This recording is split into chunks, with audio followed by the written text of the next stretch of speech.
Supposed Bible contradiction. Did Jesus come to make war or peace?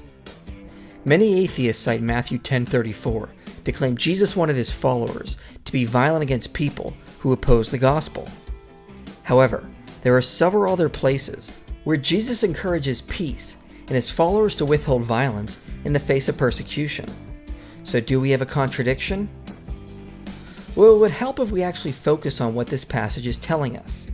First, remember Jesus was an oral rabbi, as we covered in our series on the reliability of the New Testament. He used parables, metaphors, and wordplay so that his teachings would be easy to remember.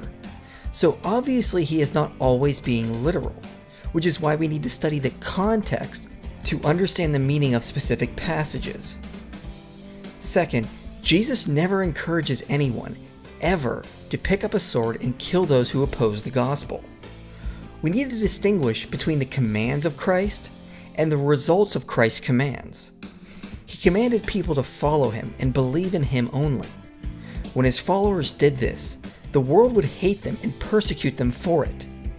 Thus, the result of following Jesus would cause families and friends to divide. Jesus didn't come to make peace with the religions and ideologies of the world. He wasn't here to get along and compromise with other belief systems, which was the opposite of what Rome did with the religions of the people they conquered. Jesus came to directly challenge the belief systems of the world and declare he was the only way and the only truth, which would ultimately anger people who thought there were many gods and many truths. In that sense, Jesus was making war. He was not commanding the physical conquest of people who disagreed with him.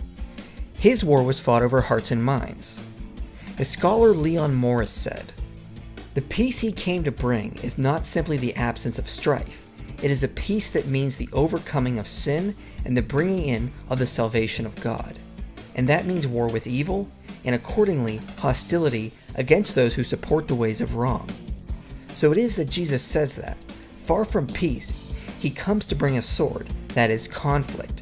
The sword is not, of course, meant literally, but it is an obvious symbol of conflict. It is a stern reminder of the fact that to follow the one whom his followers delight to call the Prince of Peace sometimes means disunity and conflict. A sword divides, so does the truth which Jesus came to bring. This, of course, makes more sense with the context. Jesus never commands people to wage war on different religions. He tells his followers, if a town rejects you, to dust off your feet and simply move on, that you will be persecuted and to simply take it for the glory of God, to flee instead of fighting. The whole chapter is about how Jesus' message will not be accepted by all, and that we ought to realize his message will be waging a spiritual war. So skeptics that try this argument clearly are quote mining and did not read the whole chapter. They seem to be trying to force Jesus to sound violent when there was really no scholarly evidence of that. Thus, this supposed contradiction can be resolved.